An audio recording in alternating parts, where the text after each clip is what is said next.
fight, yeah. We were built to thrive, yeah. I think that we've all had enough, yeah. I think that we've all had enough. Sick of dealing with the old plan. They know that we're calling it wrong. You got me like, oh yeah. I think that we've all had enough. Hey! Depuis le temps que je parle de ce projet, désolée pour la longue attente, le voilà enfin! Bienvenue donc dans la première vidéo de cette série de tutoriels. C'était un projet que je voulais faire depuis des mois, parce que je vois régulièrement des tas de gens me demander des conseils sur comment je fais tel ou tel truc. Eh bien je vais tout vous révéler ici et maintenant. Je vais vous expliquer en détail comment je m'y prends pour construire mes histoires, les écrire et en faire des vidéos. Dans cette première partie, on va commencer par la construction de l'histoire, comment je construis l'intrigue et que je l'organise. Dans la deuxième, ce sera plus technique, je parlerai du script et ensuite je vous révélerai toutes les petites astuces que j'utilise pour faire mes screens. Et enfin, dans une troisième partie, quelque chose que beaucoup de gens m'ont aussi demandé, j'essaierai de vous donner des méthodes que j'utilise pour rester organisée et productive. Même si pour ça, j'ai pas vraiment de formule magique, je vous préviens. Je sais que beaucoup vont aussi me demander une vidéo concernant le montage. Là-dessus, c'est pas que je veux pas vous en faire une, mais en fait, j'utilise Adobe Premiere Pro pour mes montages. Et je sais que la majorité d'entre vous sont plutôt sur des logiciels mobiles comme KineMaster ou CapCut, qui n'ont donc absolument rien à voir. Mais comme Adobe est payant, je veux pas vous inciter à l'utiliser. Bref, autrement dit, je sais pas si ça vous serait vraiment utile que je vous montre comment je fais mes montages. C'est pour ça que pour l'instant, il n'y a aucune vidéo à ce sujet qui n'est prévue. Sinon, je vous préviens tout de suite, j'ai appelé ces vidéos tutoriels, mais dans cette partie, il s'agit plus de conseils et de méthodes que j'utilise personnellement pour organiser et construire un récit cohérent. Il n'y a évidemment pas de technique spécifique universelle pour écrire des histoires, chacun s'y prend à sa façon. Je vais simplement vous expliquer comment moi je fonctionne et essayer au mieux de vous donner des conseils pour que vous puissiez aussi utiliser mes méthodes si vous le souhaitez. Même si j'ai eu beaucoup de mal à écrire cette vidéo, je savais pas vraiment comment l'aborder ni par où commencer. J'ai fait de mon mieux, mais parfois j'ai vraiment l'impression d'y dire n'importe quoi, n'importe comment, et je suis vraiment désolée pour ça. Bon, du coup c'est bon, je crois que j'ai tout dit. Alors arrêtons de s'attarder sur l'introduction et rentrons dans le vif du sujet.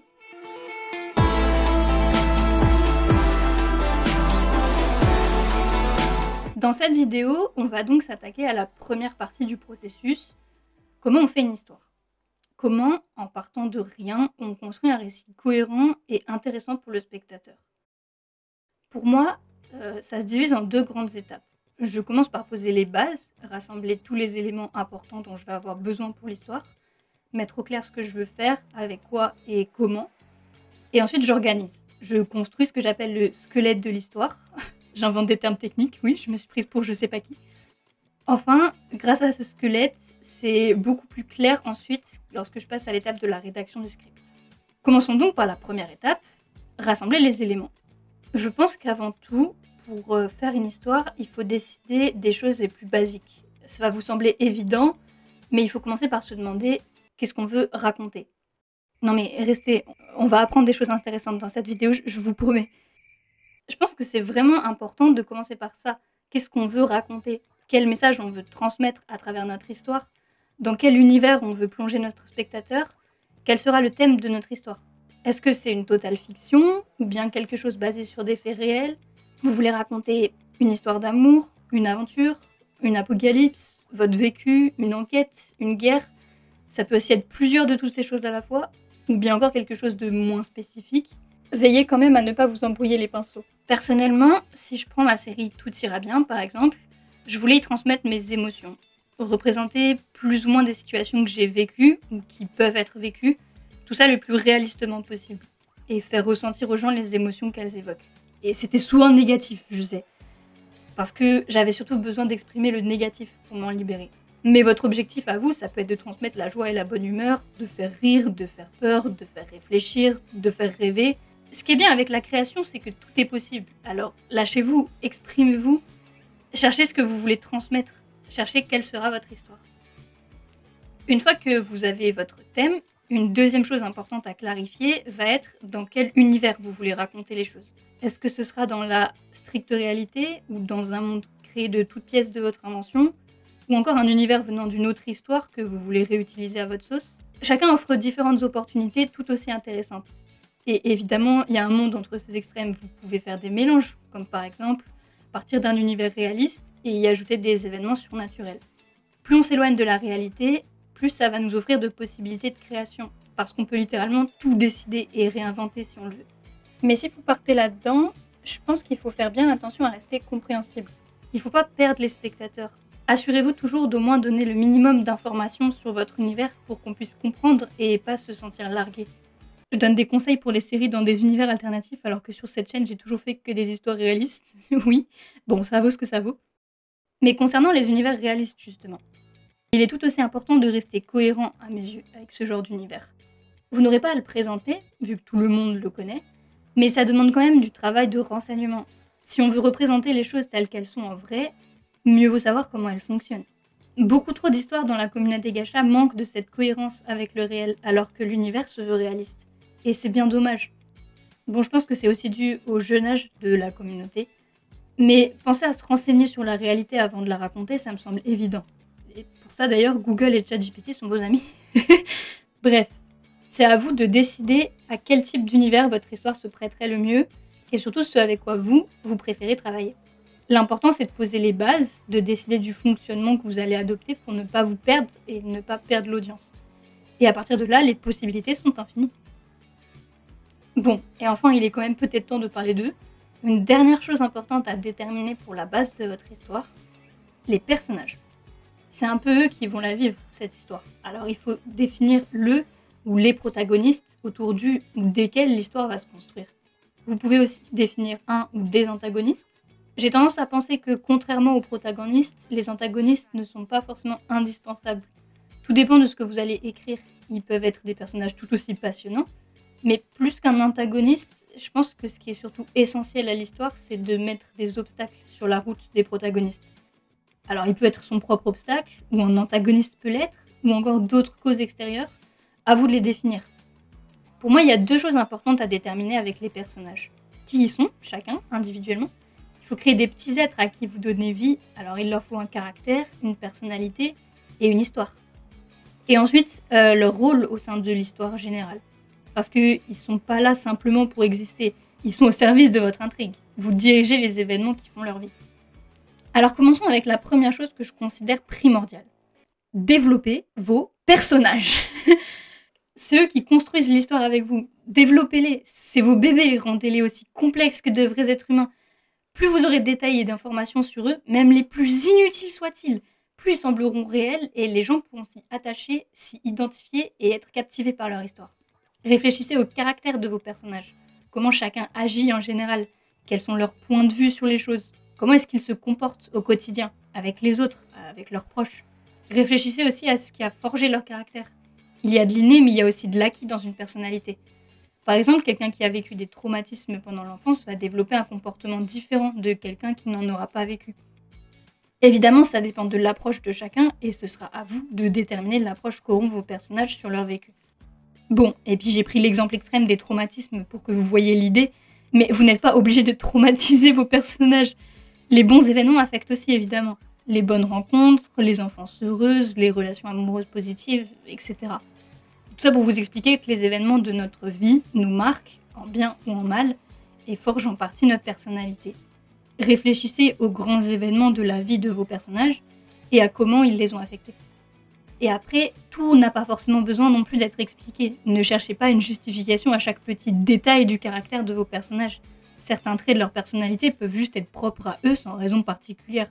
Je dis juste qu'il ne faut pas négliger l'influence des événements sur eux. Enfin, vous pouvez réfléchir aux choses qui les motivent dans leur vie en général.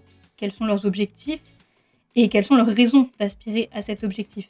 Car on ne fait jamais rien sans raison. Même si les personnages, ils sont pas forcément obligés d'être conscients des leurs. Ils sont d'ailleurs pas non plus obligés de viser clairement un objectif. Leur but, ça pourrait être, je sais pas, d'en trouver un.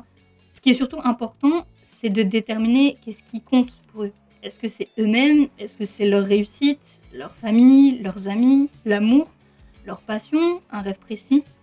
Et puis attention, un personnage ne se résume jamais à une seule chose, pas simplement à un trauma ou à une personne qu'il aime ou même à son objectif.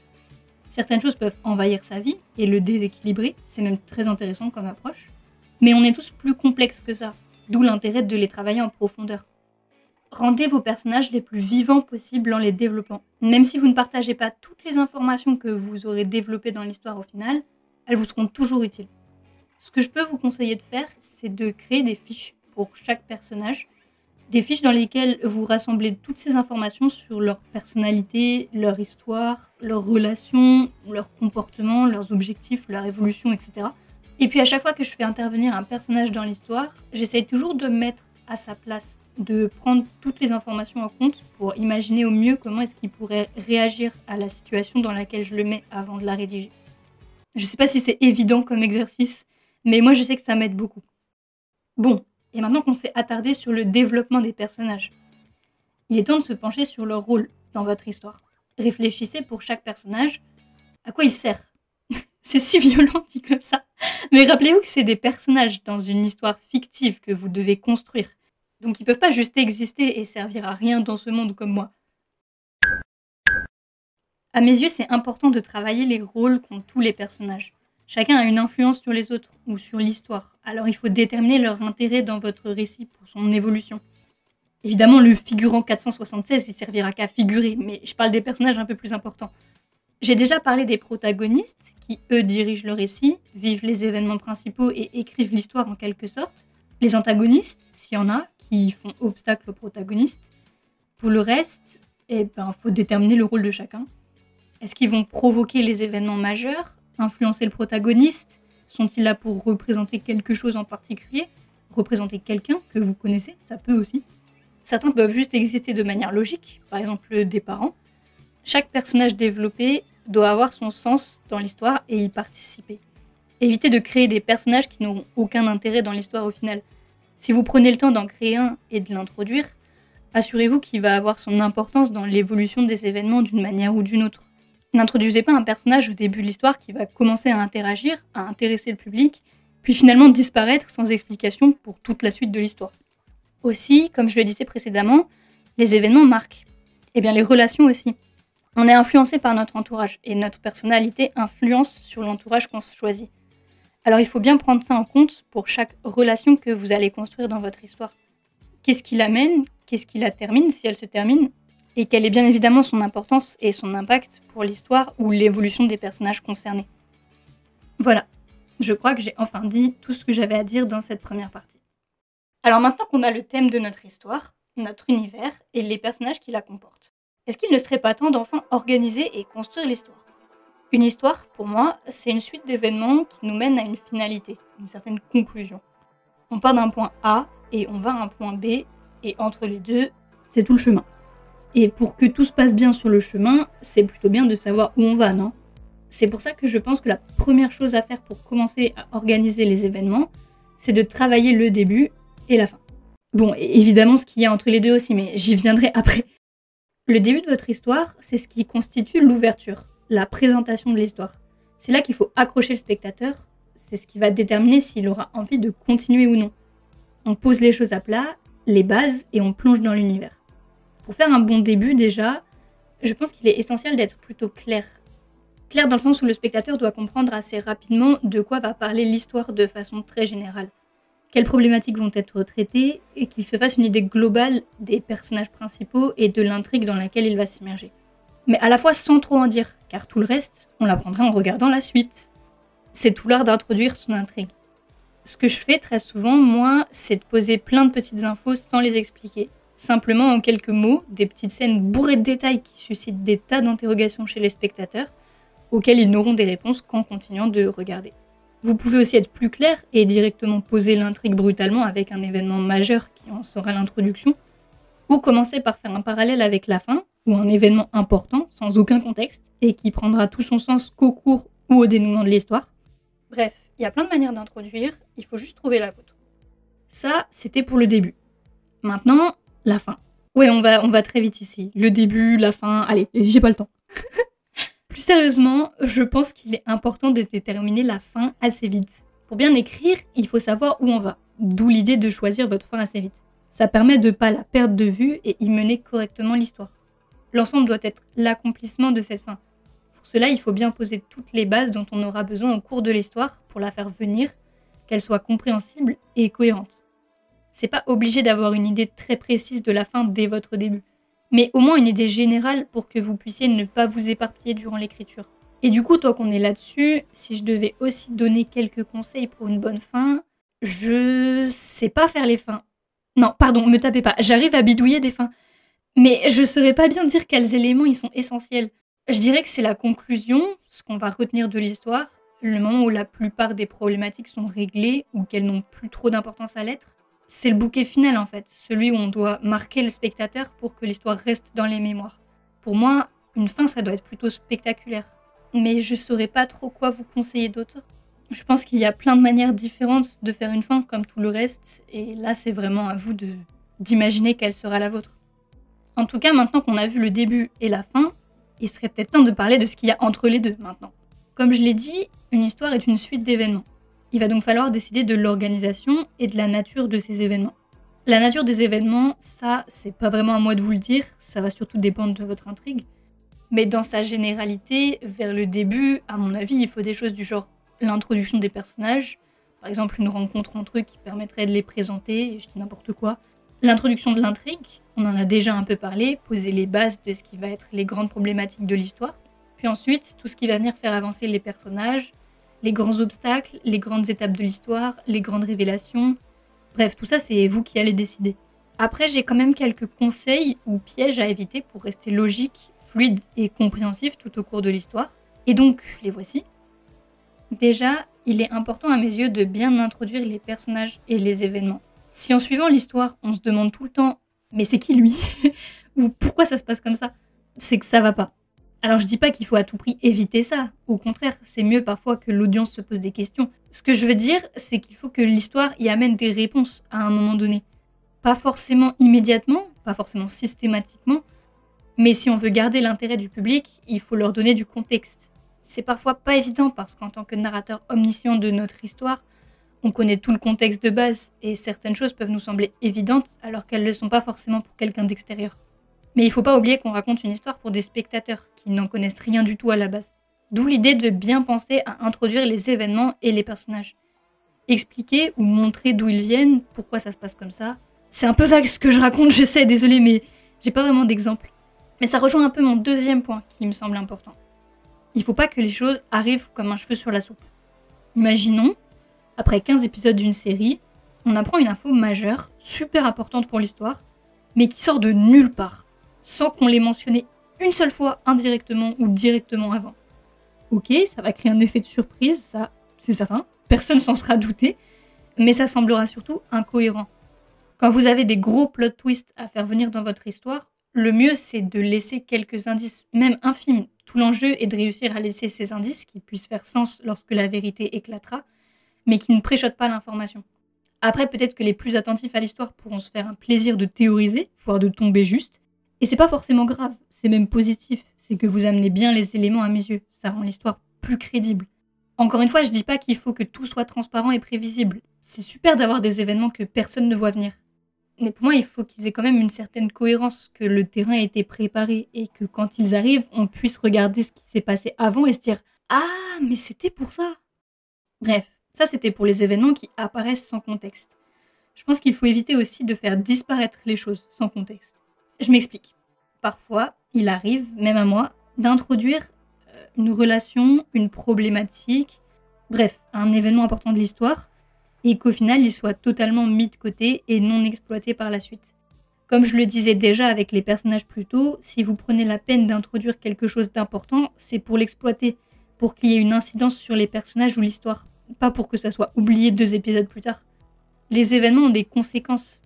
Par exemple, si 2 de vos personnages se rapprochent et construisent une relation, il faut pas l'oublier. Pas comme ce que j'ai foutu avec Lucas et Aaron. Il faut continuer de prendre en compte que ces personnages vont toujours interagir et pas du jour au lendemain redevenir des inconnus sans aucune raison. Bref, en résumé, pour rester cohérent, essayez de bien vous souvenir de tout ce que vous avez d'important dans votre histoire et de ne pas oublier de le prendre en compte, que ce soit avant ou après la révélation de ces événements importants. Autre chose d'essentiel pour ne pas se perdre, à mon avis, c'est de ne pas faire trop d'événements et de problématiques. Ça, pour le coup, c'est un problème que moi j'ai beaucoup. Je veux parler de plein de choses et représenter plein de situations, et du coup, il m'arrive d'en mettre trop. Mais il faut faire attention à bien rester focalisé sur le plus important. Pas juste faire des tas de situations dans tous les sens qui n'ont aucun rapport entre elles et sans prendre le temps d'approfondir chacune. Si on pose un problème dans l'histoire, ça revient à ce que j'ai dit juste avant, il faut prendre le temps de l'expliquer, de le faire avoir un impact sur l'évolution du récit, d'approfondir les choses. Et pour ça, il ne faut pas créer 3000 intrigues à la fois, sinon on se surcharge autant qu'on surcharge le spectateur, et il y a un risque qu'il ne s'accroche alors pas à l'histoire, vu qu'elle n'aura pas de sens précis à suivre. C'est bien de parler de plein de thèmes différents, mais assurez-vous de les accorder dans un tout, et de bien prendre le temps pour chacun, quitte à en mettre moins, vous pourrez toujours parler du reste dans une autre histoire par exemple. Encore un autre élément qui me semble important à clarifier, le rythme que vous voulez donner à votre histoire. Sur le sujet, je suis vraiment mauvaise aussi, je l'avoue. J'ai tendance à m'étaler longuement dans mes histoires et rajouter des tas de petits événements mineurs et de détails entre les grands événements. Le rythme de l'histoire, il doit être assez rapide pour que les gens ne s'ennuient pas et que les développements progressent, et assez lent pour laisser quand même le temps aux éléments de se mettre en place et aux spectateurs d'assimiler ce qui se passe. Après, chacun a aussi son style d'écriture entre ces deux extrêmes.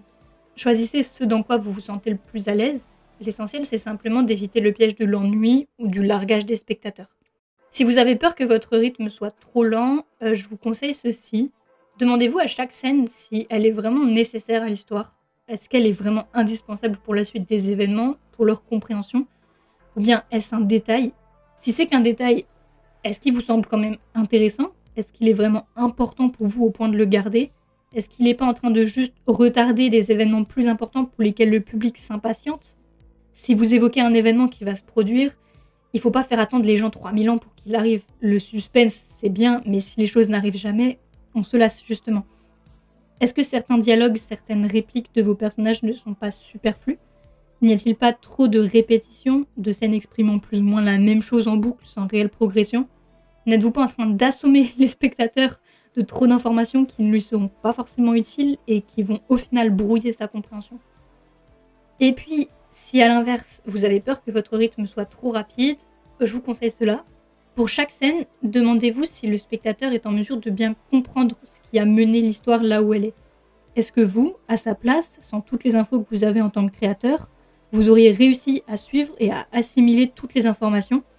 Si le spectateur n'est pas en mesure de comprendre, est-ce que c'est normal? Est-ce que c'est voulu scénaristiquement? Parce que ça peut aussi. Est-ce que vous n'avez sauté aucune étape? Est-ce que tout s'est enchaîné de manière logique? On ne peut pas aller à un rendez-vous avec quelqu'un sans avoir pris rendez-vous à un moment donné. De la même façon, certains événements ne peuvent pas arriver sans une certaine mise en place qui prend forcément un peu de temps. Et même si vous décidez de ne pas montrer cette mise en place, car elle n'est pas forcément importante, il est plus logique de prendre en compte le temps et les contraintes qu'elle peut représenter. Est-ce que vous vous êtes assez attardé sur vos événements importants pour qu'ils aient le temps d'avoir un impact sur le spectateur, de montrer correctement ce qu'ils amènent chez les personnages? Est-ce que vous l'avez bien plongé dans la situation, qu'ils ressentent les émotions des personnages et qu'ils puissent la vivre avec eux sans immédiatement devoir passer à autre chose? Voilà, j'espère que tous mes conseils farfouillés vous aideront à trouver un bon rythme pour votre histoire. Enfin, si je devais tout résumer, le plus important c'est que, dans leur globalité, les événements écrivent votre histoire. Qu'ils mènent petit à petit le spectateur vers une compréhension globale de l'intrigue et au dénouement. Tout doit se suivre et s'enchaîner de manière logique, sans que ça n'aille ni trop vite ni trop lentement. Et je sais que c'est un vrai casse-tête pour ne pas se perdre et bien penser à tout dans l'ordre sans rien oublier. Même moi, comme vous avez pu le constater, je galère sur beaucoup de choses. Mais pour essayer de rester logique et limiter les incohérences le plus possible, j'ai une petite technique d'organisation que j'aimerais vous partager. Parlons du squelette de l'histoire. C'est un terme que j'ai complètement inventé, mais je trouve qu'il va plutôt bien à cette étape. Globalement, faire le squelette de l'histoire, pour moi, ça consiste à organiser tous les grands événements du récit sur la timeline. Et d'ailleurs, il serait peut-être temps d'en parler de votre timeline. Sur combien de temps vous voulez raconter votre histoire? Est-ce que ça se passe en une seule journée, ou plusieurs mois, une année scolaire par exemple? Ça peut également être des décennies, des siècles ou encore des millénaires. Est-ce que tout est linéaire, ou vous comptez introduire des flashbacks, revenir dans le passé à certains moments, déconstruire volontairement la temporalité pour donner un certain style, ou mieux aborder certains événements? Bref, il faut décider de votre type de timeline avant de commencer à organiser. Et une fois que vous avez cela, reprenons notre fameux squelette de l'histoire. Placez le début, la fin, et entre les deux, place à votre imagination pour tracer le chemin. Entre les deux, c'est là que vous allez placer tous les grands événements du récit. Les grandes étapes qui, chacune à leur manière, construisent l'histoire et nous amènent à la conclusion. L'idée, c'est de placer tous ces événements dans l'ordre dans lequel vous comptez les aborder dans l'histoire. Ça permet d'avoir des repères indispensables pour construire l'histoire. On n'est pas forcément obligé de savoir en détail ce qu'on compte mettre entre cet événement et celui-ci, par exemple. On sait juste que ce grand événement 3 suit ce grand événement 2. Et qu'entre les deux, il va falloir scénaristiquement y mener le personnage. Je vais peut-être vous donner un exemple, ce sera plus simple à visualiser. Imaginons que l'événement important numéro 2, ce soit votre personnage qui décide qu'il va se déclarer à la personne qu'il aime. Non, j'ai rien trouvé de moins cliché. Et votre événement numéro 3, c'est cette fameuse déclaration. Voilà, vous savez que ces deux événements sont indispensables à votre histoire et qu'ils doivent se suivre dans cet ordre. Après, entre les deux, c'est moins primordial, mais vous allez peut-être décider de détailler ce qui s'y passe, l'anticipation du personnage qui va se déclarer, la manière dont il va mettre en place une opportunité pour le faire, revenir sur des événements passés pour rappeler d'où viennent ses sentiments. Vous savez aussi que vous allez devoir trouver un prétexte pour que les deux personnages soient réunis pour l'événement numéro 3. En tout cas, vous avez inscrit que les deux étaient importants pour l'histoire et devaient s'enchaîner de cette manière. Voilà, j'espère que c'est plus clair avec mon exemple tout nul. Avec juste ça semble peut-être un peu bête, mais lorsqu'on a des dizaines de grands événements qui s'enchaînent et qui se croisent, ça n'a pas la même allure, je vous jure. Et ça aide bien de les organiser de cette manière. En tout cas, je trouve. Bon, je crois qu'on a fait le tour des deux premières grandes étapes de la rédaction d'une histoire. Alors dans l'idéal, je fais les étapes dans l'ordre, je rassemble les éléments, j'organise les événements, puis je rédige le script, et ensuite je m'occupe des screens et du montage. En réalité, je suis foutue de commencer le script de certaines scènes avant même d'avoir décidé de la trame principale de l'histoire.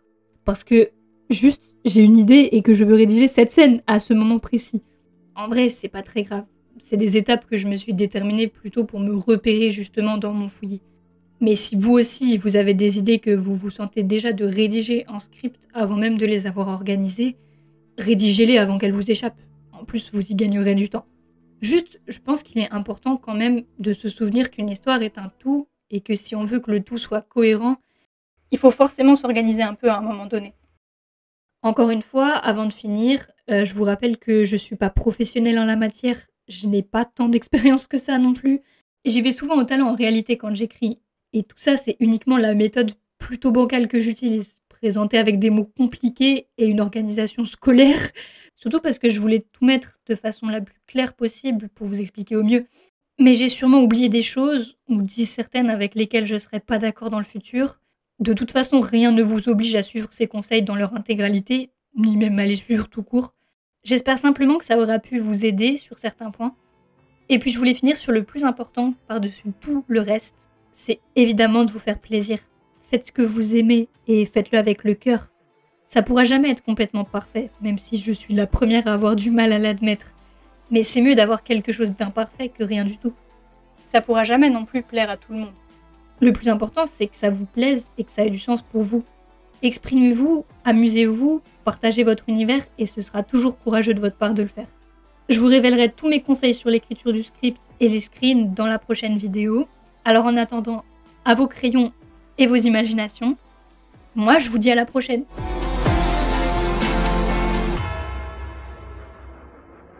Meet me at the playground.